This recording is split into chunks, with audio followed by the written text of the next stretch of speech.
Dare to enter Crow's Quill's books, where tales of forgotten realms and fearless souls come alive. Today's journey, Perigord, Chapter 30 by Mark Lindsay. Will you uncover the truth hidden in the shadows? Chapter 30.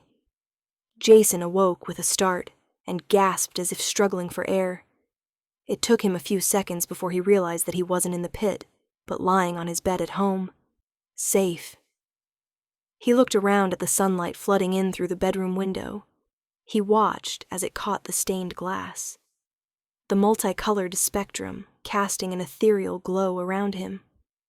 Mixed emotions played in his mind. "Selene!" Jason yelled. "How the hell did I get here?" He muttered out loud as his head fell back onto his pillow. "Am I going mad?" Jason yelled out. "No, you're not," a voice answered back. Jason jumped in surprise. "Who's there?" Jason demanded as he jumped up from his bed, looking around the room. A figure stepped forward from the far side of the room. Despite the fact the room was bathed in light, it was surprising that Jason hadn't noticed the figure until now. He adopted a fighter's stance. "You've got 5 seconds to tell me who you are, or so help me, I'm gonna go total beast mode on your ass," Jason said, confusion giving way to anger. With everything that had happened to him recently, he now had a target to let it all out on. "Relax, Jason. I mean you no harm. In fact, the opposite," the figure said. Jason looked the individual up and down. A tall, lean, middle-aged man dressed casually in jeans, plain cotton shirt, and boots. He had dark brown hair and a beard that appeared well-trimmed and immaculately groomed. The skin on his face was tanned with crow's feet etched at the corner of his eyes, which were a deep crystal blue.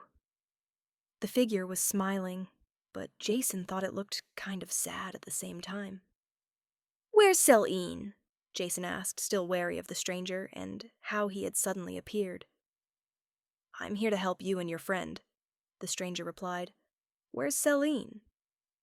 "She's in trouble, and she needs your help." "What? How? We have to help her," Jason insisted. "And you will. But first I have something to tell you," the stranger said calmly. "No, we have to help her first," Jason said, agitation in his voice. "We have time, Jason. Have patience and listen to what I have to tell you." Jason screwed his fists up to his face and growled. "Ugh, I am so sick to death of people telling me what to do," he snarled, transforming into stone. He brought both hands down onto his bed, shattering it completely. Jason then turned to face the stranger. "Great, look what you made me do." "Relax, Jason, it's fine," the stranger said pleasantly. Jason fell to his knees in frustration, staring at the gray slabs that were now his hands. The anger fled from him as he transformed back into his human form. "No, it's not.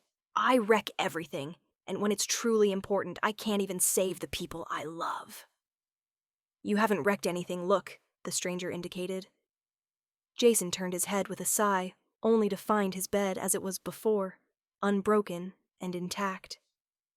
He turned back to the stranger, a puzzled expression on his face. "This isn't real, is it?" Jason asked. "Yes and no," the stranger replied quizzically. "Please trust me for the moment," the stranger added. Taking a step forward, he placed his hand on Jason's forearm and closed his eyes. "Is this necessary?" Jason started to comment, when a searing surge of heat coursed through his arm where the stranger was holding him. Jason cried out and tried to pull his arm away, but the grip was too strong. Then, as fast as the pain appeared, it was gone, replaced with a soothing coolness. The stranger released his grip on Jason, who snatched his arm away, rubbing the spot that the stranger had held. The pain was already a distant memory. "What the hell did you do that for?" Jason grumbled. "I have one more thing for you," the stranger added. Jason took a careful step back, keeping his arms a respectful distance from the stranger, who laughed at his reaction. The laughter was honest, and for some reason, Jason knew at that moment that he could trust the stranger. "Just some simple words of advice," the stranger said. Jason nodded for him to continue. No man or woman, born, coward or brave, can shun his destiny, the stranger said. I don't understand, Jason stated. You'll know when the time is right, the stranger said. Really, you're gonna lay that old chestnut on me? I want to know how to save Selene, he cursed. Then you need to wake up, the stranger said simply, and touched Jason on the forehead. What are you talking about? He asked. The room seemed to shimmer and blur, and Jason felt what he could only describe as a vacuum effect, pulling him in all directions. The room began to darken. Who are you? Jason called out. My name is B, the stranger said, and was cut off in mid-sentence as Jason's world pitched into black. Jason slowly opened his eyes and discovered a darkness of a different kind. Claustrophobic, grimy, and wet. He realized with an unsettling certainty that he was underwater. His body's defenses had kicked in to cope with its new environment, altering to the form that Ulysses and he had borne when swimming deep within the lake earlier in the week.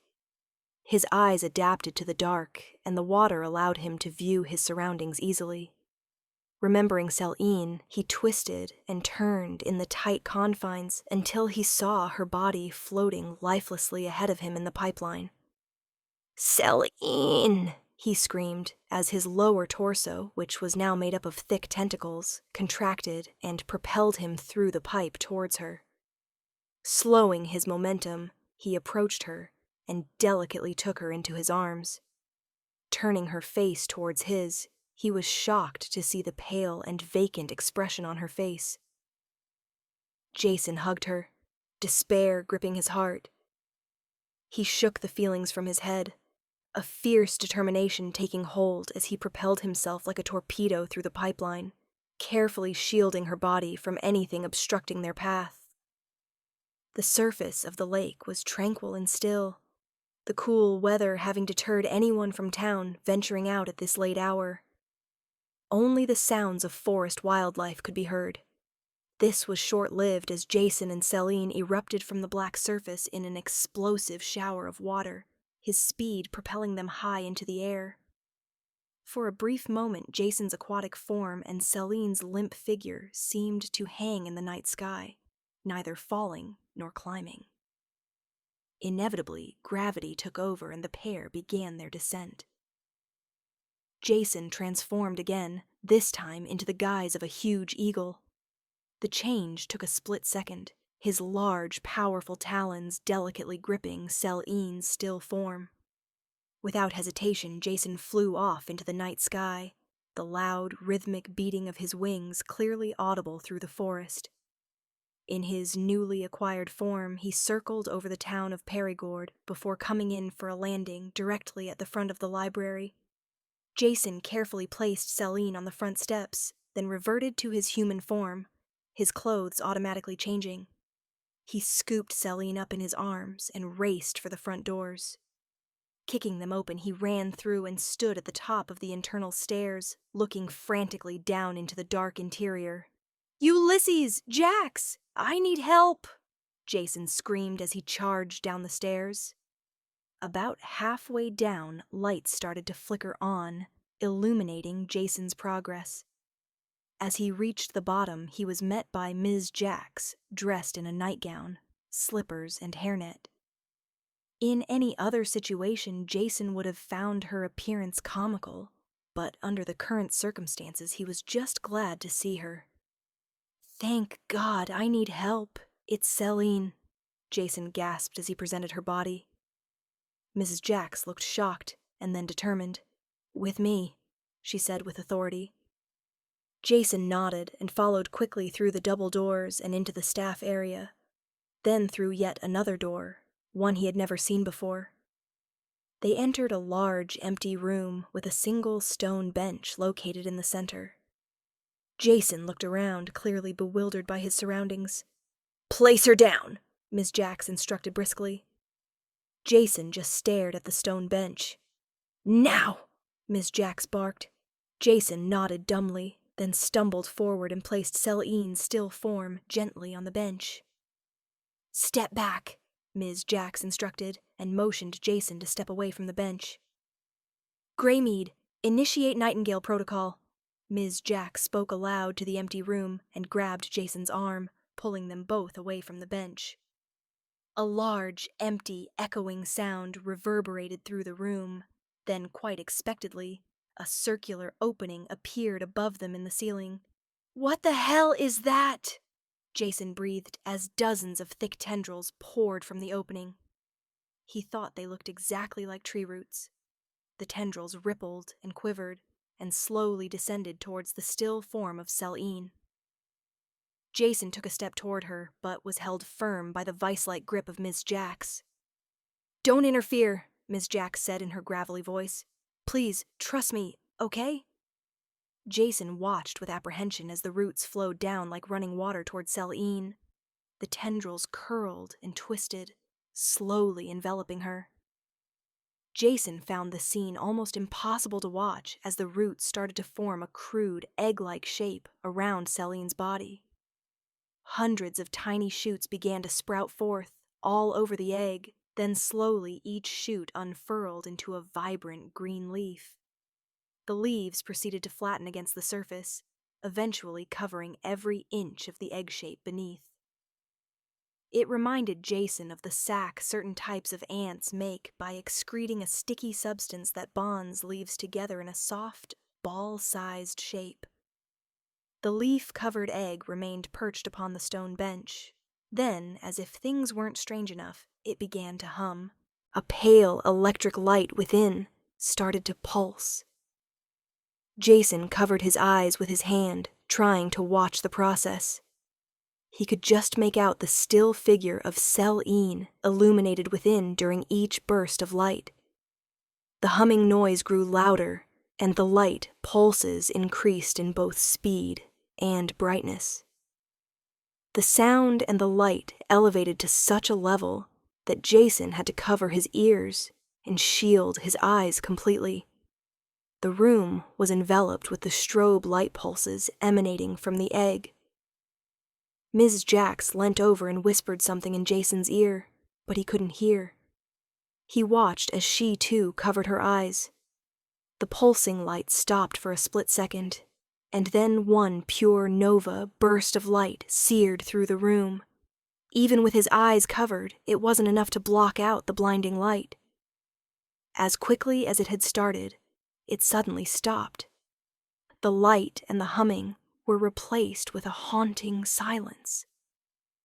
Jason struggled to make out anything in the room, his vision blurred from the light exposure. He rubbed his eyes and was able to catch a glimpse of the roots retracting into the ceiling, leaving the egg shape on the bench. The shape's leaves were now dry and brown. "Selene!" Jason exclaimed as he raced over to the bench.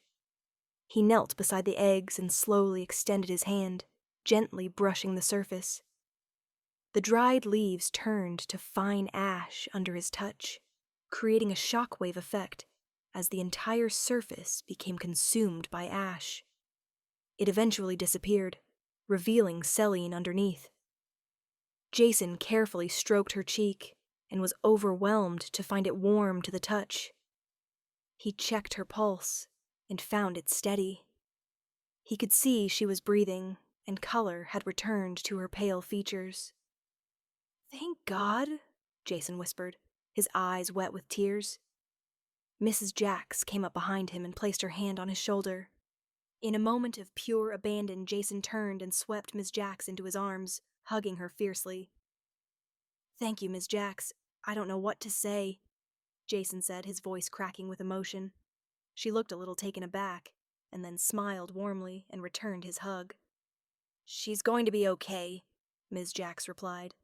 Jason stepped back and wiped his eyes on the back of his hand. "Let's move her into the staff room," Ms. Jax instructed. Lifting Selene gently, Jason carried her through the doors and laid her down upon the lounge opposite the fireplace. He was now starting to feel the effects of his fatigue and slumped down beside her. "I don't understand. What just happened?" Jason asked. "I need to make some phone calls. Stay with her," Ms. Jax replied, then departed quickly, leaving Jason to ponder the miracle he had just witnessed. He must have dozed off. For how long, he had no idea, but when he awoke, he was still on the lounge with Selene's head resting on his lap, her body covered with a blanket. She was breathing peacefully, and despite everything that had happened, looked quite well. Stroking her hair, Jason thought to himself how beautiful she looked, and that even though they had only known each other for a short time, how horrible life would be without her. His thoughts then turned to how they had found themselves in this predicament. Hector and Tiberius, those murderous sacks of crap. He would make them pay for what they had nearly accomplished. Lost in thought, he jumped as Ulysses burst through the door, followed closely by Ursula and Ms. Jax. "Are you okay?" Ulysses asked, concerned. Jason gently slid from under Selene, careful not to move or waken her. "I'm fine, and so is Selene, I think," Jason answered. Ursula went straight to her granddaughter's side. Kneeling by the lounge, she placed her head on Selene's stomach and began to cry tears of relief and happiness at seeing her granddaughter alive. "I'm so sorry," Ursula cried, her body shaking with emotion. Selene stirred, and everyone went quiet, watching with anticipation as she slowly opened her eyes. "What's going on? Where am I?" Selene asked groggily as the group converged around her. Everyone listened as Jason told them the events of the night, with Selene filling in some of the details. When Jason was finished, they looked on in disbelief. "That's outrageous," Ulysses snarled. "I knew those two were rotten, but murder! I can't fathom what was going through their minds," Ursula said. "I can." "They think I'm evil," Jason replied, but Selene shook her head. "No. I mean, yes, Hector does, but not Tiberius. Did you see his face when Hector was ranting? He was giving him this queer, uncomfortable look the entire time. Up until then, Tiberius looked excited," Selene said. "Either way, they planned on killing you both," Ulysses commented. "What do?" Selene asked weakly. "We go to the police," Ursula said. "And say what? Those two boys were trying to kill us because they think I'm the spawn of Satan? Who are people going to believe, us or them? Not to mention, when it comes to the law in Perigord, they have that sewn up too," Jason said as he slumped down next to Selene. "He's right, you know," Ulysses replied. Ursula looked shocked at his statement. "No, he's not. It's not right, and the town needs to know what it's harboring. They can't get away with what they've done. They just can't," Ursula said indignantly, but her voice had begun to falter, and her eyes had started to fill with tears again. Selene grabbed her hand and gave it a squeeze. "I've got it!" Jason exclaimed. Everyone looked at him expectantly. "I go to their houses, invite them to come and talk. Then I fly them a mile into the sky and drop them," Jason added. Selene and Ms. Jax burst out laughing. Ursula looked as if she was seriously contemplating the idea. Ulysses looked less than impressed. "Be serious, Jason," Ulysses lectured. "I am," Jason argued. "They have it coming, Ulysses," Ursula said coolly. "How about we do nothing?" Selene announced to the group. Everyone looked at her as if she had gone mad. "Selene, sweetheart, you've had a terrible night, and I think," Ursula started to say. "I have more reason than anyone here to want revenge, but to be honest, there's not much we can do, and neither can they." Selene let her statement hang in the air a moment, then added, "You're all forgetting the biggest issue at hand." "And that is?" Ursula asked. "The Harvest Festival. Potentially, we have an end-of-the-world scenario about to take place, and anything else just pales in comparison." "She's right," Ulysses agreed reluctantly. Ursula also nodded but didn't look happy about the notion. "Fine. For now, we continue our efforts, but the sooner we're done, the sooner we can come back and tidy this other little mess up," Ursula said defiantly. "Agreed," everyone replied in unison. "One last thing. How exactly were you able to free yourself from the purification plant?"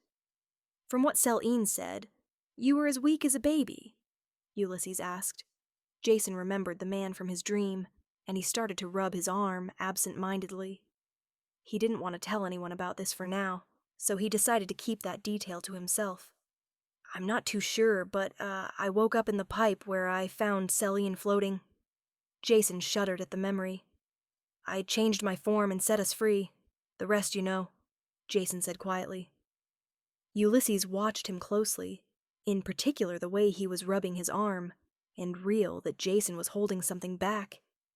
He decided not to pursue it for now, instead turning his gaze on Selene. And how did you find your way in the darkness to the bottom of the pit and through the pipe? Ulysses asked. That was the easy part. The bottom of the pit was lit up with these glowing blue rocks, Selene replied.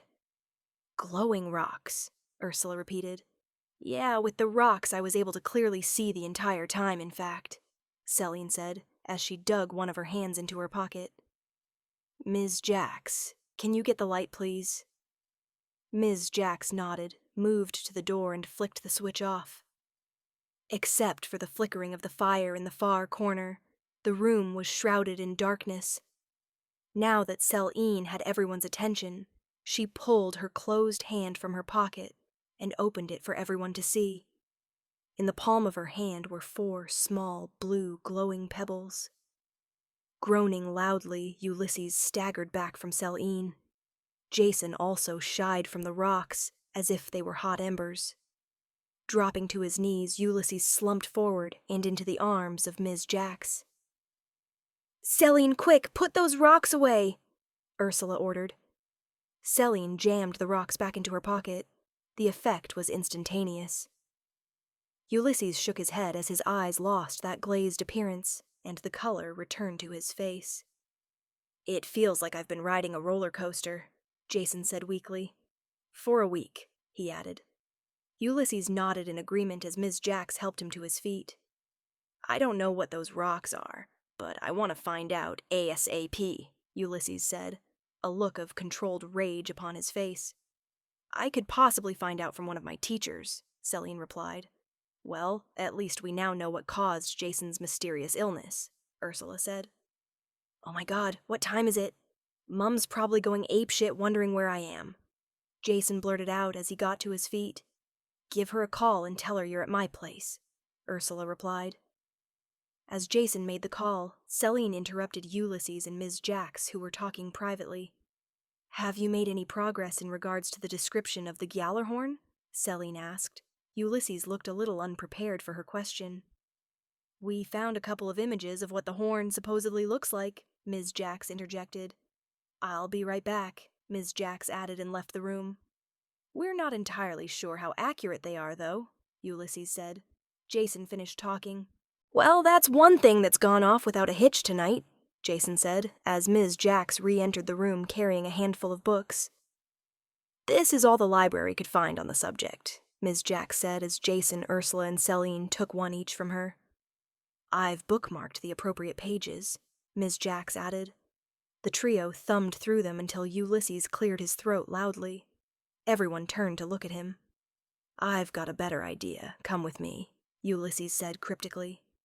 Without so much as a word from anyone, they followed him to a heavy-set timber and steel door at the far end of the room. They passed through a large, mostly empty room. In its center was a short stone pillar, 3 feet in height, and intricately carved with beautiful jungle scenery. The top of the pillar was inlaid with a cloudy green crystal. Everyone except Ms. Jax and Ulysses looked around the room, which was dark and damp. Can I have one of the books, please? Ulysses asked in a polite tone. Ursula gave him her book without comment. Opening it up, Ulysses then placed it gently on the pillar and then looked toward the ceiling. If I could ask everyone, when you're in this room, please to keep all noise to a minimum, Ulysses said. Greymead, can you display this book, please? Ulysses asked respectfully. The crystal began to glow, then a strong emerald light enveloped the book. To Jason's amazement, it projected a large, 3-dimensional image into the air. The contents of the pages were displayed with crystal clarity for everyone to see. Whoa! Jason and Selene breathed. Ursula remained silent but was clearly impressed with the technology being utilized. The group scrutinized the image from the book, which was of a crudely drawn Gjallarhorn. The picture was useless, but the description was a little more detailed. Long and twisted in appearance, gold rimmed with jewel adornments, engraved upon the wooden surface images of a serpent, a wolf, and winter. Ulysses tried the other books in their possession, but nothing else came close to the first book. Maybe if we tried something a little more comprehensive and up-to-date than texts, like, the internet? Selene asked sarcastically.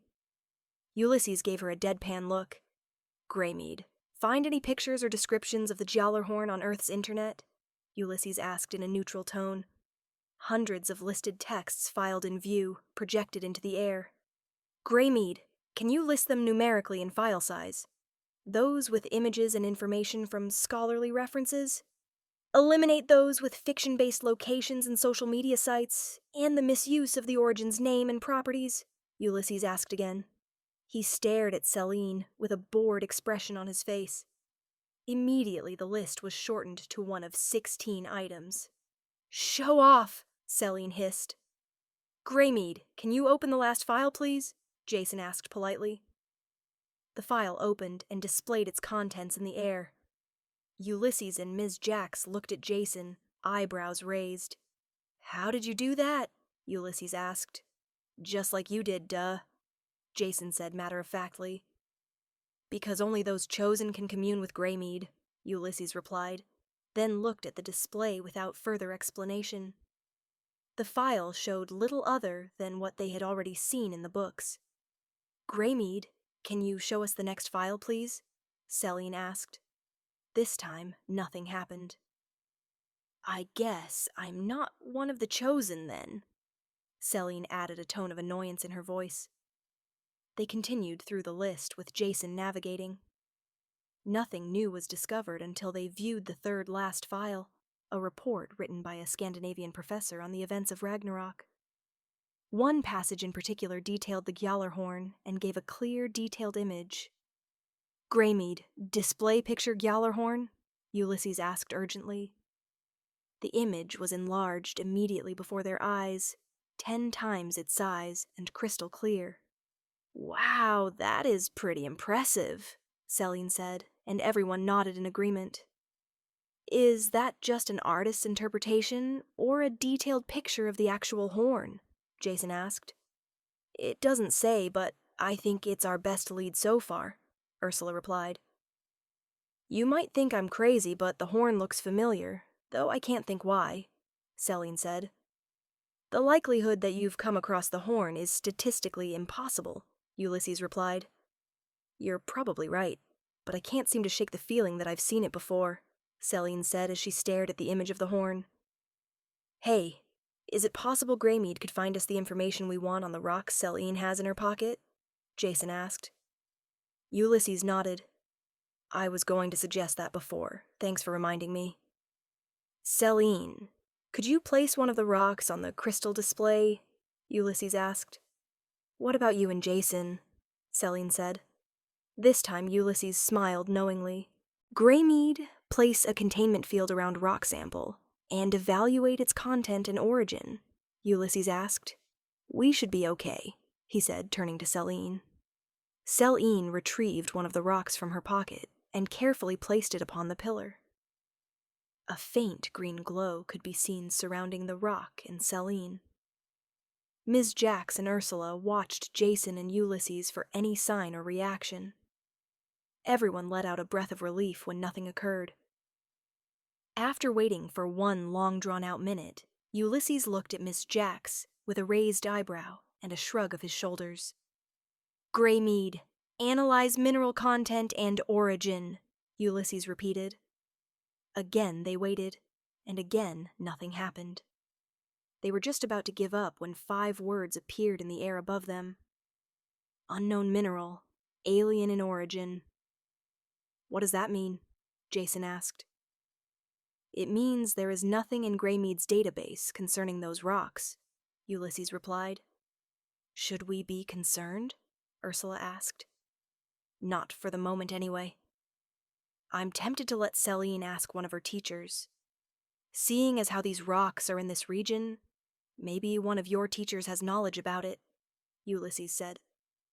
Selene quickly removed the rock from the pillar and placed it back into her pocket. We can only try, right? Selene said. Well, I think we should call it a night. You two kids need rest after the day you've both had, Ulysses said. I agree. Jason, you'll be staying the night at my place, Ursula said, then gave Jason a shrewd look. No hanky-panky, you'll have your own room, Ursula added.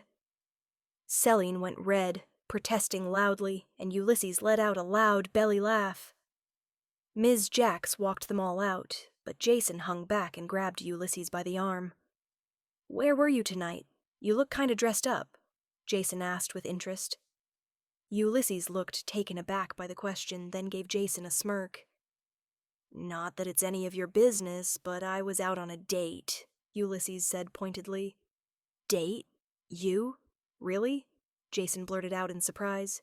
What, you don't think a good-looking rooster like me can land a date? Ulysses replied with a raised eyebrow. Hey, that's not what I said, of course you can. Do what you want, but, you're not human. How does that work? Jason spluttered. How does what work? Ulysses said, playing dumb. Your and her anatomy. Who said it was a woman? Ulysses replied, amused. I didn't mean anything. I was just curious, that's all. Relax, Jason, I'm just messing with you. I'm in human form on Earth most of the time, and I do appreciate a bit of company from time to time, especially the female kind. Fair enough. I'd better get going. I'll see you tomorrow, Jason replied, and turned to catch up with the others. Jason! Ulysses called out, stopping him in his tracks. I'm glad you two are all right. Good work, Ulysses added. Jason nodded, then ran off to catch up with the others. Jason met the others at the front door, where he found Ursula giving Ms. Jax a big hug. I can't thank you enough, Amelia. I'm indebted. Anything you need, please don't hesitate to ask, Ursula said warmly. It was my pleasure. I'm just glad no one was hurt, Ms. Jax replied. I don't mean to interrupt, Ms. Jaeger, but I promised to help Ulysses with something, and Ms. Jax could drop me off at your house after. It won't take long, if that's okay with you, Jason asked. Ursula nodded. I don't mind dropping him off later, Ms. Jax said. Fine, Jason, but not much longer. I promised your mother and I don't take that lightly, Ursula said. Do you want me to stay as well? Selene asked, but Jason shook his head. Oh, I don't think so, young lady. You're coming home with me and getting some rest, Ursula said. I'll be there soon, Jason added with a smile. Selene still looked fatigued and didn't put up a fight. Don't be long, okay, Selene said. I'll be right behind you, Jason replied. Ursula and Selene departed down the library front stairs and into the night. What has Ulysses got you doing? Ms. Jax queried. Jason turned to her with an expression of guilt on his face. Ulysses doesn't need me tonight, Jason said. I don't understand. Why did you lie? Ms. Jax asked. Because I need to run an errand. At this time of the night? What's so important? I can't say. Please don't tell Ulysses, Jason pleaded. Ms. Jax appeared torn at the request, and after a brief moment of hesitation, nodded. Okay, I promise, but you have to promise me as well. No one else is going to get hurt tonight, least of all you, Ms. Jax said sternly. I promise you won't regret it, Jason replied, and kissed her on the cheek. I regret it already. Just go and be safe, Ms. Jax muttered. Will do, Jason said, and transformed before her into an eagle. With a massive beat of his wings, he took off into the night sky.